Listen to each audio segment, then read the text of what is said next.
I'm always on the road and often pick up hitchhikers. My only rule: they have to share the scariest story they've ever heard, and now I'm going to retell it to you. Write in the comments what city you're listening from. I may have driven by it.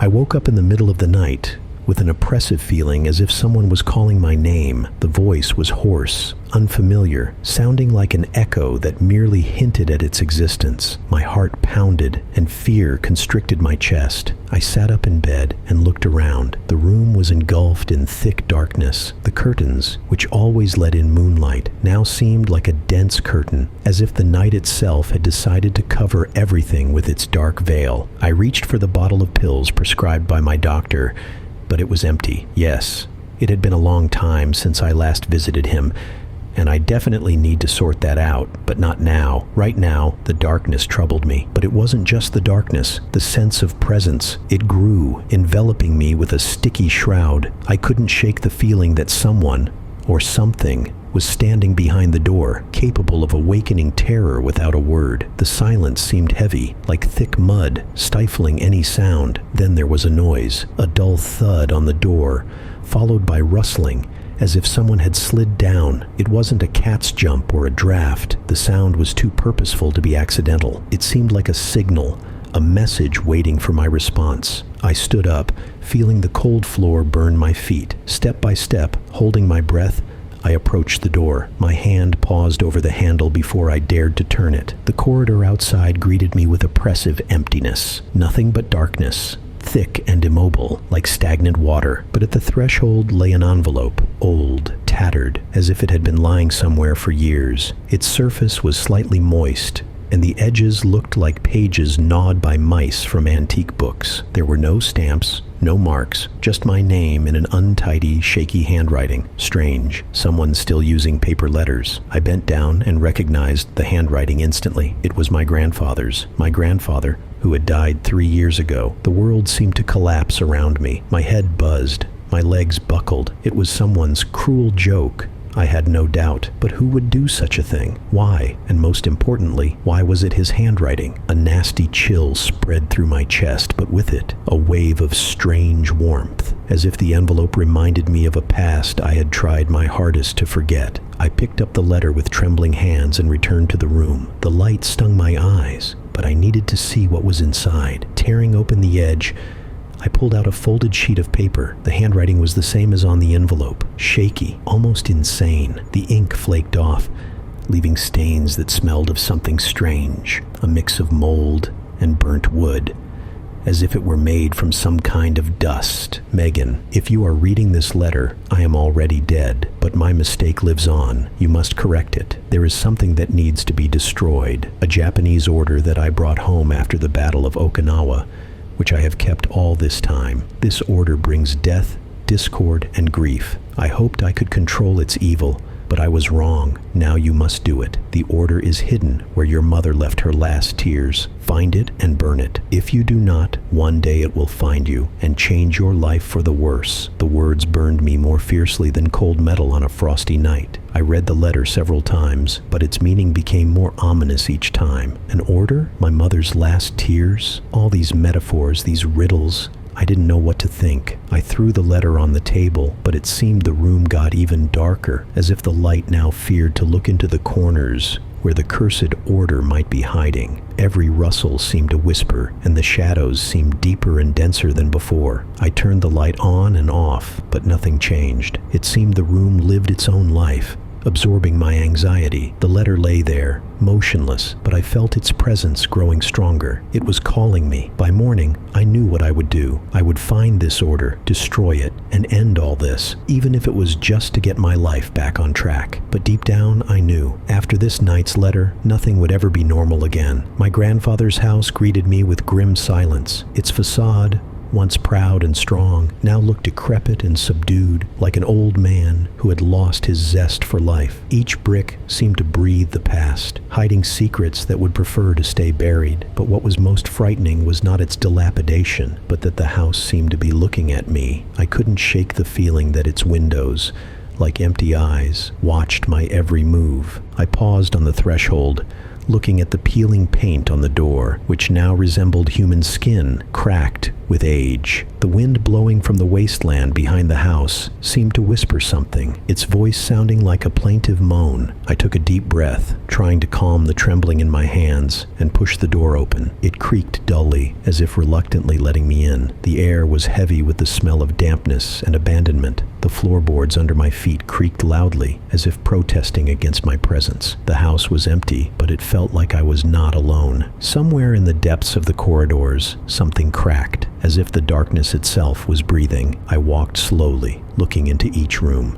Everything seemed frozen in time. On the living room table, a mug sat with a thin layer of dried dust. Next to it, a newspaper yellowed and crumbling at the corners. But the strangest thing, there were no cobwebs in the house. Usually in such places, spiders weave their webs in abundance. But here there were none. No signs of life except dust and silence. I ascended the stairs to the second floor. Each step echoed as if the house was repeating my movements. Ahead, at the end of the corridor, was my grandfather's bedroom. Its door, slightly ajar, creaked in the draft, like a whisper from another world. Behind it was the chest he had written about in the letter. The chest stood in the corner of the room, half hidden by a long, faded curtain. It was an old, sturdy oak chest with metal corners. Its surface was covered with intricate carvings that seemed more than just decorations. Each line, each swirl seemed like fragments of symbols, as if the chest was both a work of art and a sealed curse. The key hung on the wall on an old chain. It was covered with patina, but felt as cold as ice. When I took it in my hands,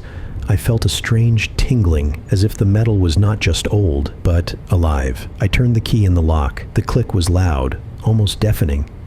It felt as if the whole house tensed, holding its breath. When I opened the lid, time seemed to stop. The air became dense, sounds were muffled, and my heart pounded so loudly that I could barely hear my thoughts. Inside, wrapped in an old military coat, lay the order. At first glance, it appeared harmless. A metallic emblem in the shape of a flower with sharp petals. Its edges shimmered as if the metal was coated with liquid light. At its center was an ancient symbol, surrounded by inscriptions in Japanese. It was an artifact that had survived the war, and it radiated something dark, oppressive, almost sinister. When I reached out to take it, something changed. The air in the room became heavy, like before a storm.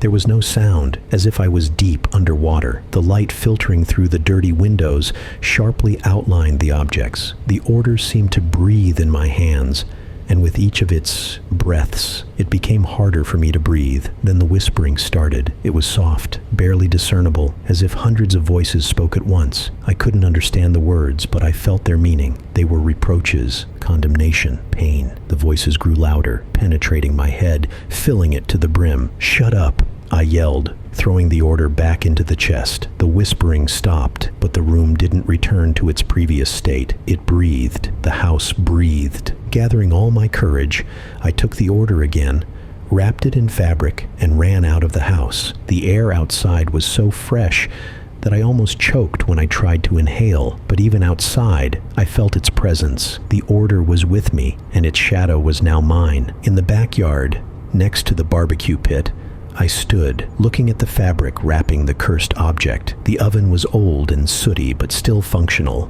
I kindled a fire, my hands trembling as I added logs. The flames flared up, but they seemed strange, almost alien, too dim, and not hot enough to warm me. I threw the order into the fire. The moment it hit the flames, they surged upward, bursting out of the oven, enveloping me with their heat. The metal of the order didn't melt, but it moved as if something inside it was seizing it. And then I saw faces in the flames. In the tongues of fire, black and white images of people flickered. Their eyes were empty. Their lips whispered words I couldn't understand. The fire began to make sounds, a crackling like tearing metal. The order rattled, and at that moment, I felt a pain in my chest, as if someone was squeezing my heart. The last sound was a crack, and all that was left of the order was a heap of ashes, shimmering with ominous colors. I sat on the ground, exhausted, not understanding what had just happened. In the morning, returning home, I felt that everything had been in vain. At the door lay a new envelope,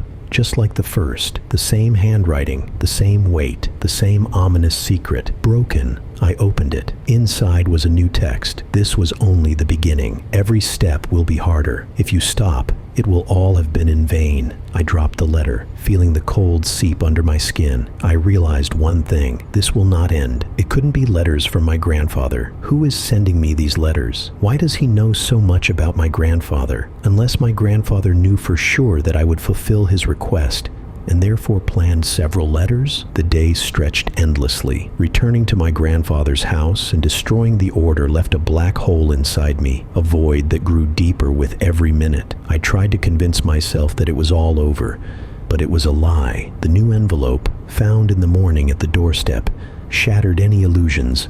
I stood in the kitchen, clutching the letter. The paper was soft and slightly damp, as if it had been pulled from the ground.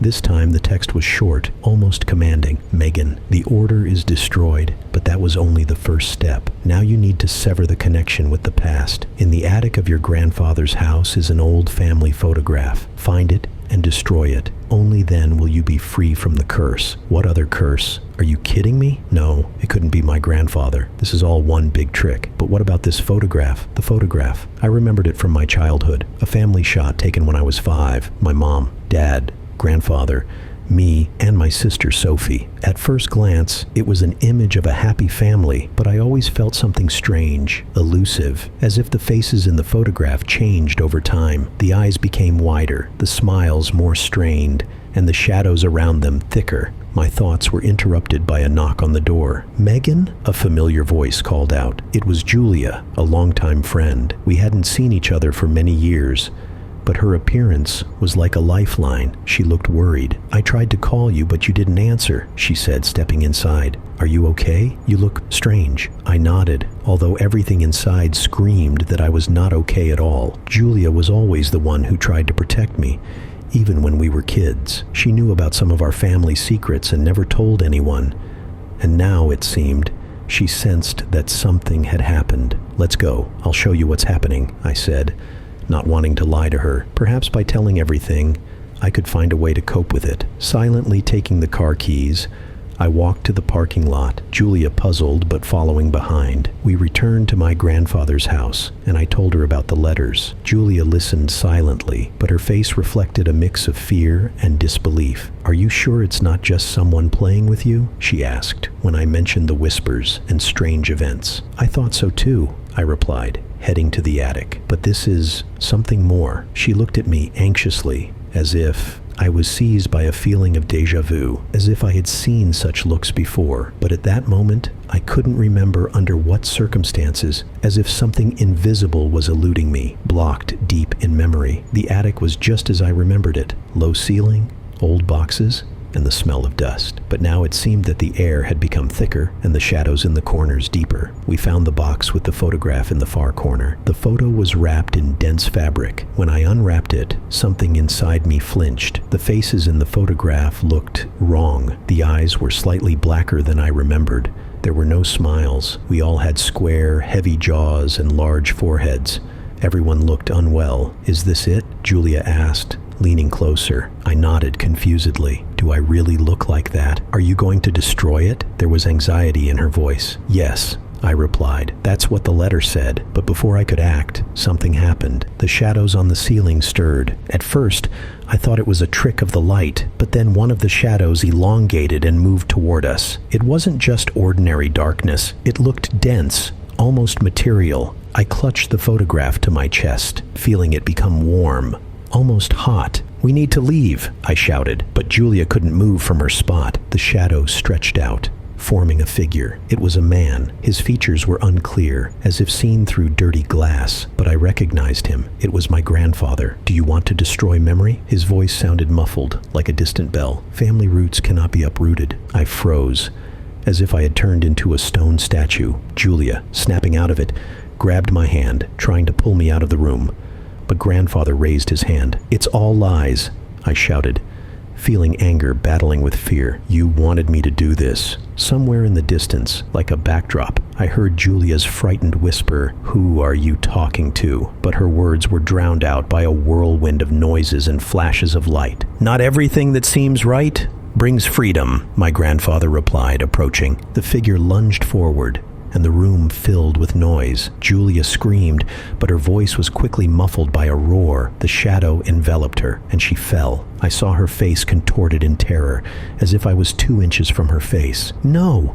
I screamed, but it was too late. A sudden flash of light, and I came to, kneeling in the yard. It was already evening. It seemed I had been unconscious for a couple of hours. My hands were dirty and bloody. A shovel lay next to me, caked with chunks of earth. There was no sign of Julia. It seemed she had either driven away, leaving me here, or perhaps she was taken by that ghost. Explaining her disappearance this way, I stood up. In that moment, I realized that I was caught in some paranormal situation where grandfather was not the savior. He was part of this horror, perhaps even its creator. I sat behind the wheel of the car, leaving mud and blood stains everywhere. I was so shocked and lost that at that moment, I didn't even realize that I had no injuries except for bruised knuckles. Grandfather was not who I thought he was. Now I knew I had to dig deeper into the truth. The next morning, I was awakened by a call. Its sharp, insistent sound broke into my dream, filled with images of Julia, the dark attic,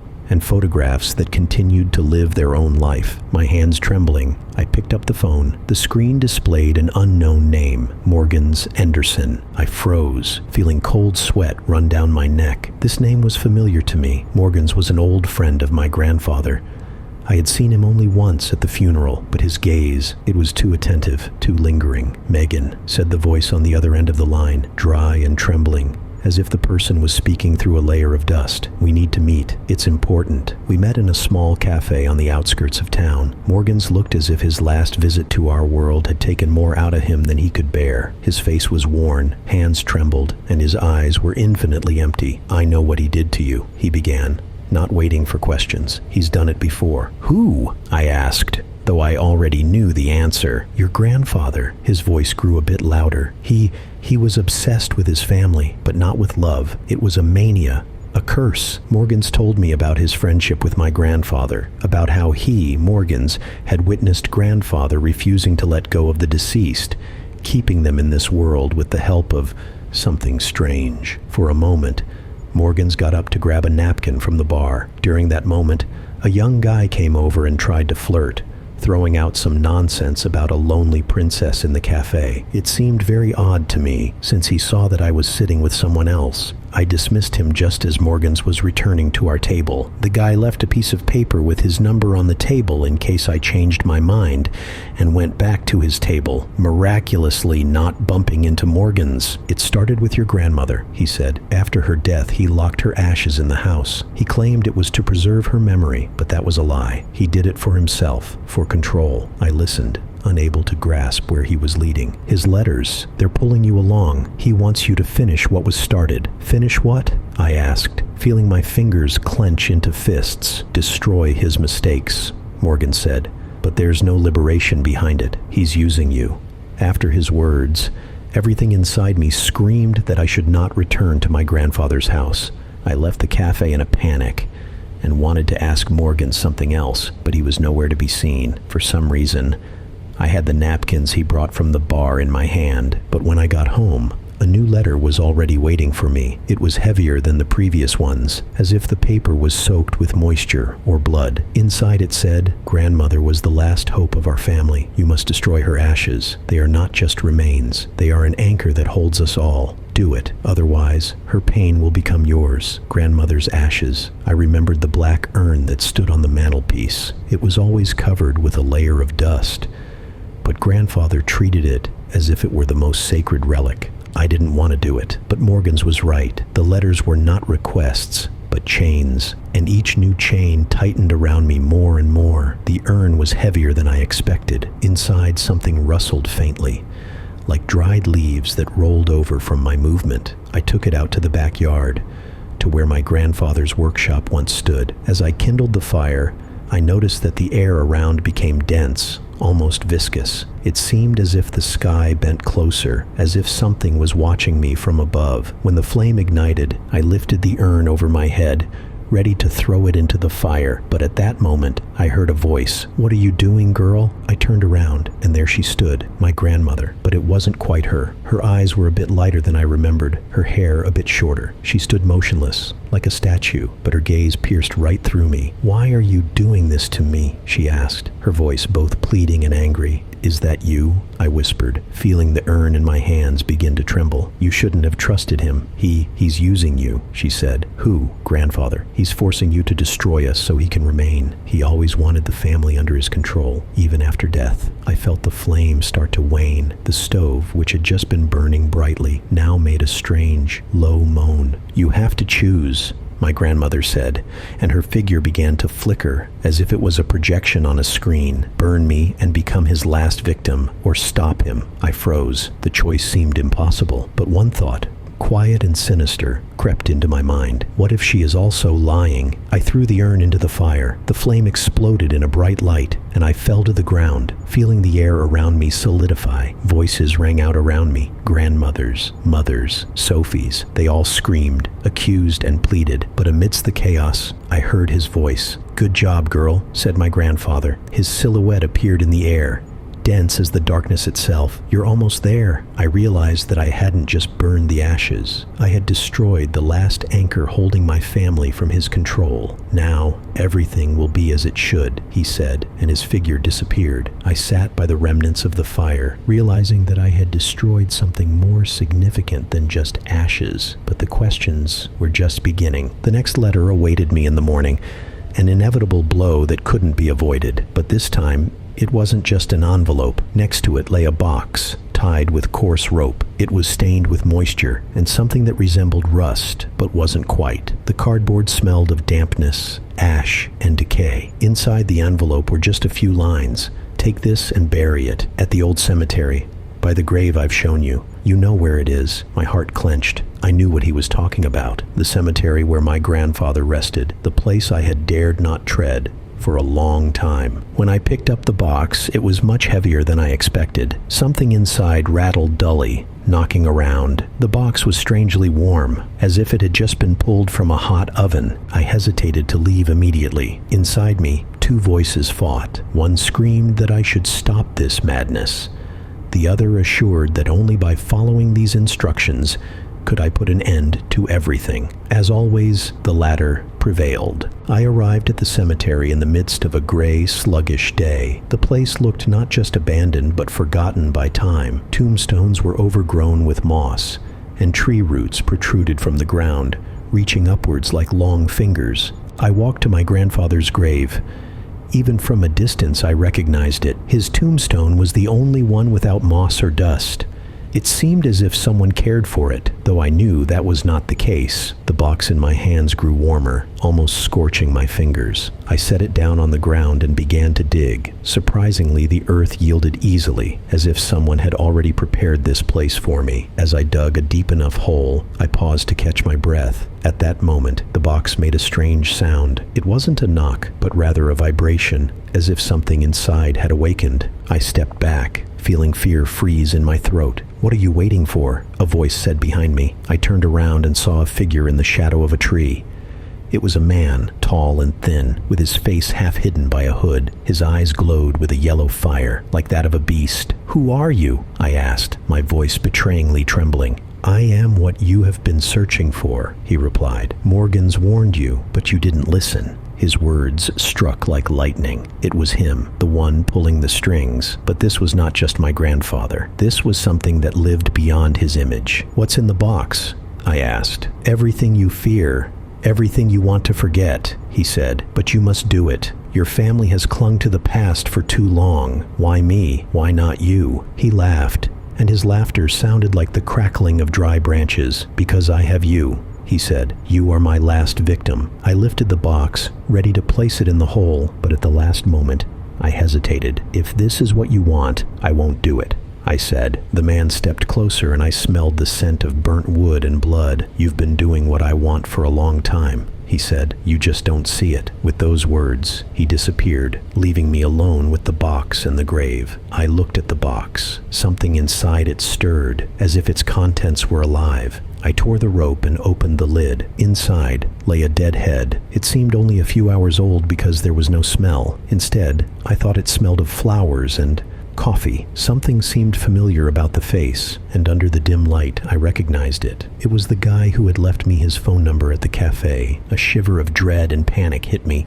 I couldn't understand how or why he was connected to all this, since he couldn't have known my grandfather, unless Morgan's had done this. Frightened, I threw the box into the hole and started to bury it. I didn't need trouble with the police. It was simpler to bury and forget. When I finished, it seemed like the earth began to pulsate, as if it were a living thing. I stepped back, watching as something moved beneath the surface. Then I heard laughter, the same laughter I had heard before. It was around me, inside me. "You did everything right," said my grandfather's voice. "Now you are free." But I didn't feel free, only silence, which was worse than any sound. The silence of my home was no longer soothing. It had turned into a ringing tension from which I wanted to flee, but there was nowhere to go. A noise rang in my head, something between a whisper and an echo, causing pain in my temples. I sat on the floor, curled up, when there was a knock on the door. Not a letter. The sound was loud, sharp, as if someone demanded my attention. I slowly got up and approached the door. There was no one there, but on the threshold lay a new envelope, and beneath it, a thin leather cover, a Bible. I recognized it immediately. It was my mother's book, the one she read before sleep. Its pages smelled of age, mixed with lavender, and every time I opened it as a child, it seemed to know more than just the text. The envelope contained one sentence: "Desecrate the sanctuary to purify yourself." My hands trembled. This was no simple task. I knew that such destruction would change me, destroy something significant, but exactly what, I couldn't understand. The Bible lay in front of me on the table, and I stared at its worn spine. It was covered with tiny spots like tear stains and smelled just as I remembered. I didn't want to open it, but I couldn't look away. When I finally did, I saw that the pages had changed. There were no familiar texts. Each line had turned into a black, writhing pattern that moved as I looked at it. In the center of the book, on one of the pages, was a note, a neatly folded piece of paper with text written in fine handwriting. It was my mother's handwriting. "Megan, if you found this letter, it means grandfather continues his games. He never wanted our freedom. His power lies in our belief in him, in our memories. To break the connection, you must destroy not only his traces, but also what he used against us. The Bible is his tool. It is no longer our sanctuary. It is his vessel." I dropped the letter, feeling the blood freeze in my veins. The Bible, once a symbol of hope, had become something else. I knew I had to destroy it, but something inside me resisted. I put the book in my bag and stepped outside. The night was as dark as oil, and the air as heavy as before a storm. The furnace, which I had already used for other tasks, seemed even more ominous. I wandered the streets, lost in my thoughts, and at some point realized I was near a bench under a big tree next to some building. I took out the gasoline from my bag, which I didn't remember putting there. When I lit the fire, the flames glowed an unnatural color. They were dark red, like coagulated blood. The Bible lay on the edge, ready to be thrown inside. "Forgive me, Mom," I whispered, lifting it with trembling hands. I tossed the Bible through the open window of the building. Flames eagerly spread in all directions. At that moment, the ground beneath me shook as if something deep inside was awakening. I heard voices, faint and distant, but they grew louder. They weren't screams, not whispers. It was a chorus, singing something incomprehensible, words I couldn't make out, but I felt their power. When the pages began to burn, a light burst from the flames, blinding me. It wasn't just the destruction of paper, it was something more. The flames transformed into a whirlwind within the building. In its center, I saw faces, the faces of my family: Mom, Dad, Sophie, Grandpa. Their features were blurred, but their eyes were crystal clear. "You're destroying us," said a voice that sounded from all directions. "We are your roots, your blood." "It's a lie!" I screamed, trying to shout over the roar. "You are not my family. You are what keeps me in the past." Suddenly, a door on the side of the building opened, and from it crawled burning black creatures. They fell to the ground and writhed like black roots, slowly reaching towards my feet. "Don't be afraid," the voice said. "This is all that's left." I hastily stepped back, but the roots continued to reach for me. They emitted a disgusting squeal. They moved like snakes, contracting and expanding. I grabbed a shovel lying by the fence and began to chop them. Each strike resonated with a dull thud as if I were hitting something alive. When the last root was severed, I heard a scream. It wasn't a human scream, but a sound I will never forget. It was the scream of the house, the scream of the curse I was trying to destroy. Somewhere in the distance, I heard a siren, and not wanting to explain about the letters, I ran down the street in the opposite direction. Having run some distance, I collapsed to the ground, breathing heavily. Everything around quieted down. The flames danced in the distance, consuming the old town church, and the roots turned into ash that the wind carried into the night sky. But I knew it wasn't the end. A new letter awaited me on the doorstep, and this time, I wasn't sure I wanted to open it. The next morning, I knew what I would find at the door. Barely opening it, I felt it, a cold that seemed to crawl under my skin, filling every cell with a sense of dread. The envelope lay on the threshold. It looked different. Its texture was rough, like old burlap, and its color was gray-green, reminiscent of fading moss. The ribbon tying it was black and tight, like a noose. I picked up the envelope, feeling its cold weight, and realized it contained not just a letter. Something inside rustled, like dried leaves. My heart thumped loudly, as if keeping time with footsteps in the attic. I untied the ribbon, and before me lay a yellowed sheet of paper with crooked,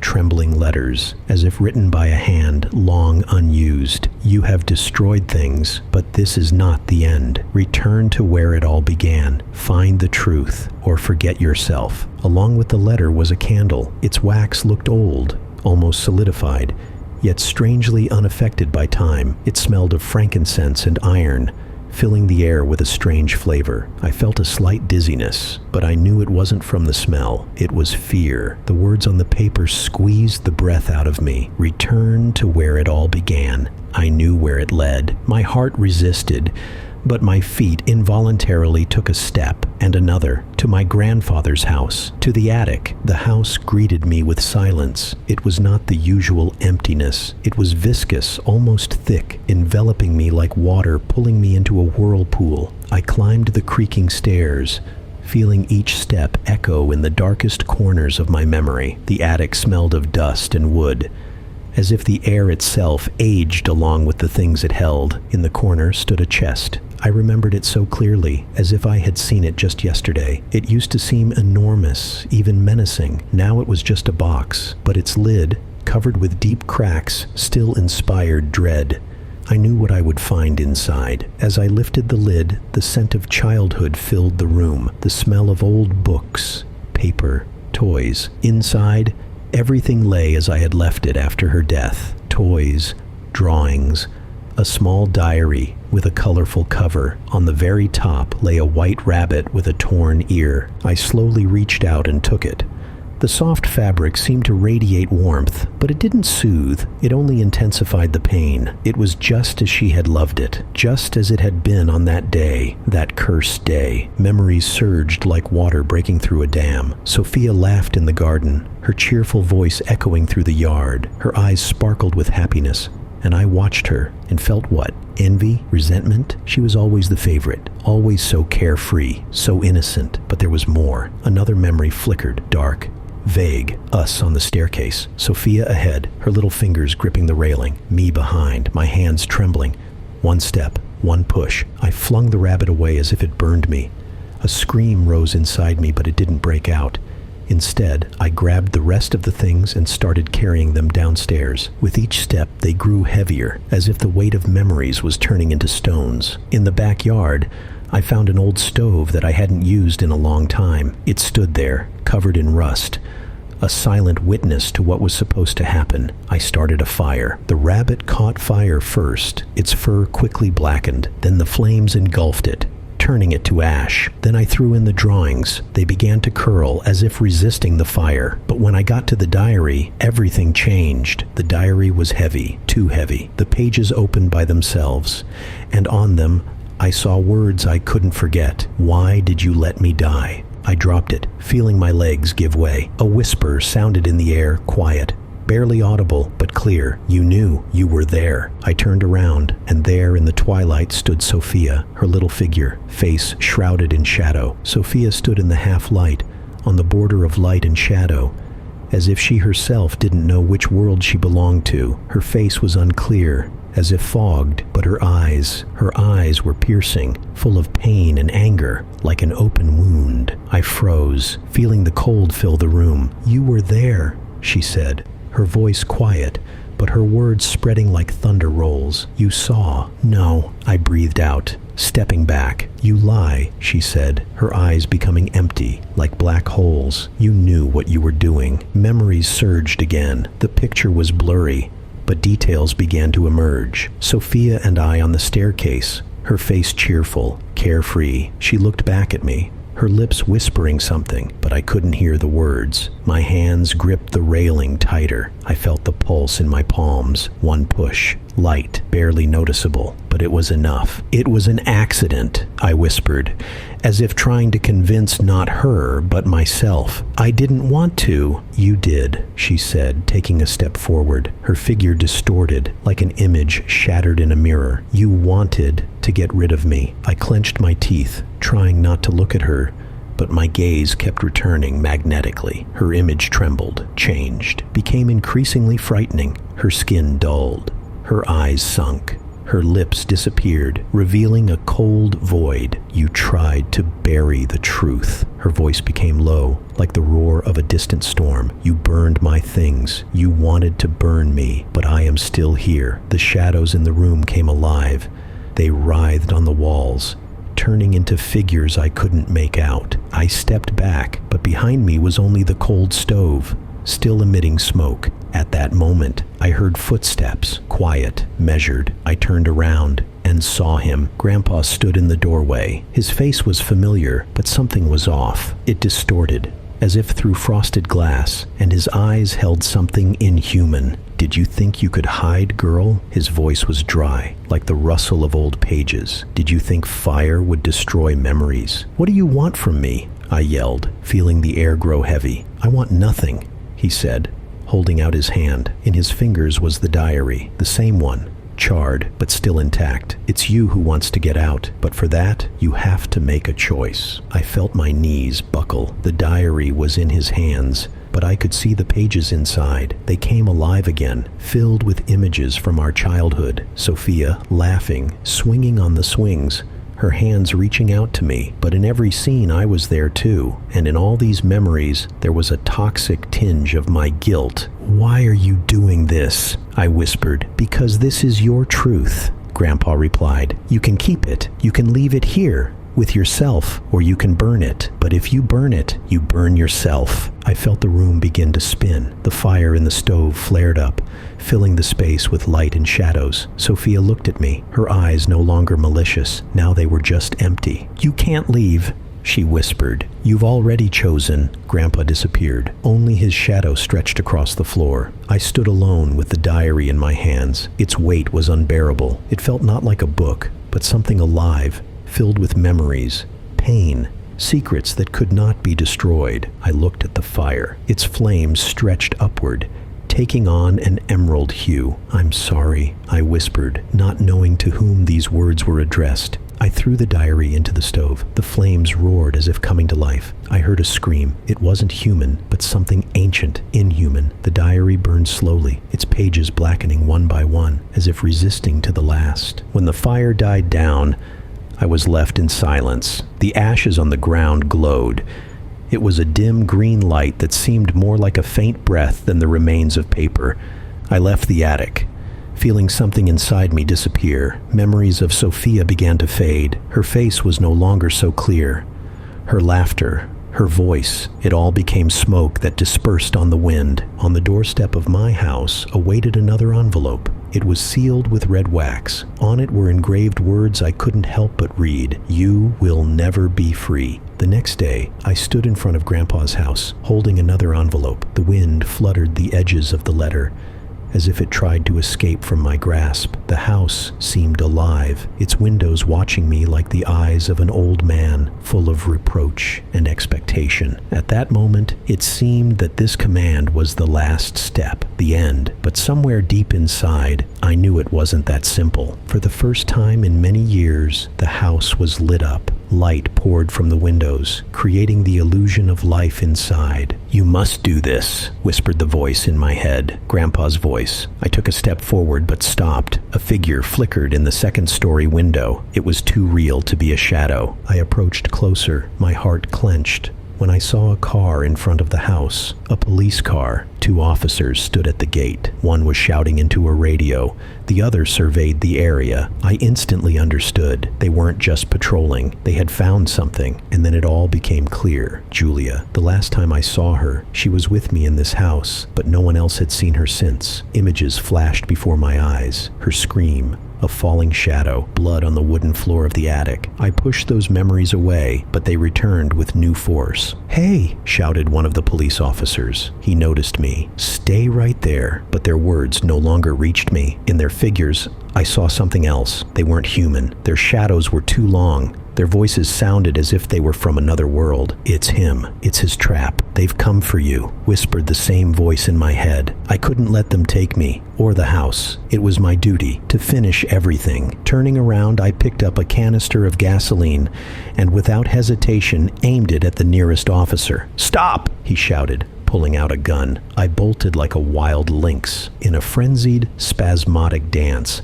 I swung the canister, dousing everything around, including the police officers, with gasoline. They chased after me, trying to grab and knock me to the ground, but I kept dodging. They seemed like blurry silhouettes that I was merely playing with. I found it so amusing and funny. I lit the lighter and threw it, still laughing as I watched everything around me catch fire, including the 2 silhouettes I had just danced with. The heat consumed everything around. I awoke as if from a long nightmare, but reality was no less frightening. The smell of burnt wood and wet earth still hung in the air. Metal handcuffs, tightly securing my hands behind my back, burned my wrists. Other police officers surrounded me, and firefighters poured water on the remains of the house I had just tried to destroy. One of the officers, a man with a tired face and deep wrinkles around his eyes, leaned over me. His gaze held a mix of hatred and pain. "Do you realize what you've done?" he asked, but his voice sounded distant. I could only stare at him, trying to focus. I heard someone nearby say that remains had been found inside. A woman, young. She had been missing for a long time.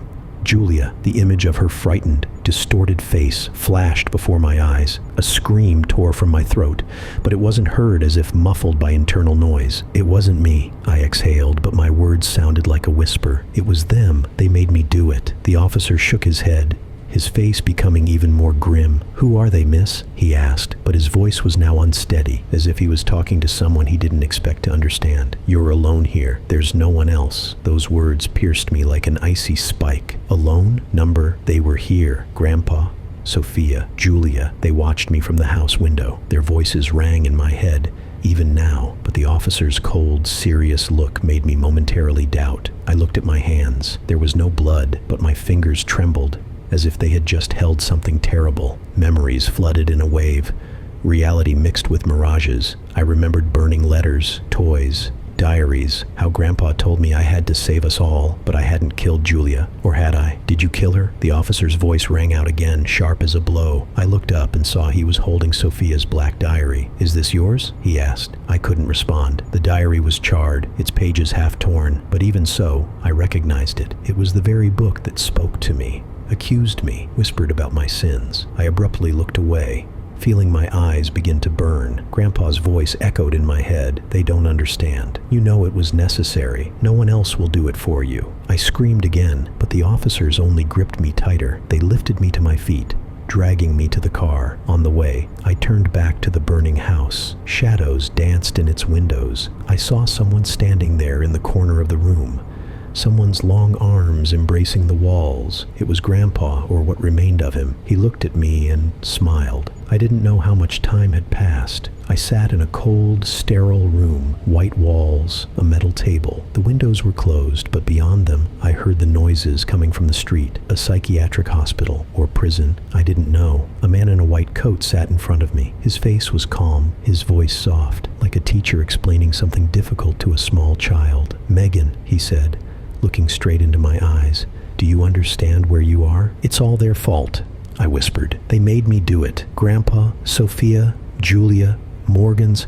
Oh my God, that guy from the cafe, did I really do that?" He bowed his head, writing something in his notebook. "Who made you do it, Megan? Your grandfather has been dead for many years. Sophia, your sister, who died when you were 10. And Julia," he paused. "Julia disappeared 6 months ago. We found her body in the house. Do you remember what happened?" I turned away, feeling a wave of panic rising in my chest. I didn't want to remember, but the images, like a film, slowly unfolded in my mind. Julia was screaming, her face twisted in terror. I pushed her, but I didn't remember why, only pain and fear. "They wanted me to set us free," I whispered. "Grandpa said I had to burn everything so they would leave." The man looked at me for a long time, his eyes filled with sympathy, but there was no belief in him. He wrote something down, then stood up. "I'll be back tomorrow, Megan," he said. "We'll try to talk again." He left, and I was alone. The room was dark. Only faint light from the corridor seeped through a small window in the door, but I was not alone. In the corner of the room, I saw a silhouette. Sophia was standing there, her eyes watching me from the shadows. "Did you tell them?" Her voice was quiet, but it echoed in me like a scream. "You've ruined everything. Now they know." "No,"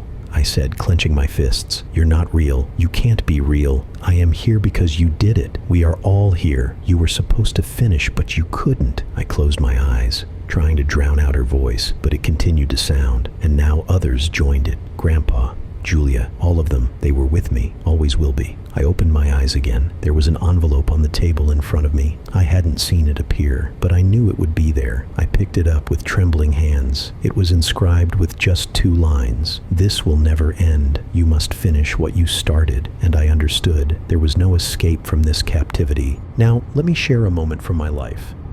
I am an artist, and oil painting is both exciting and relaxing for me.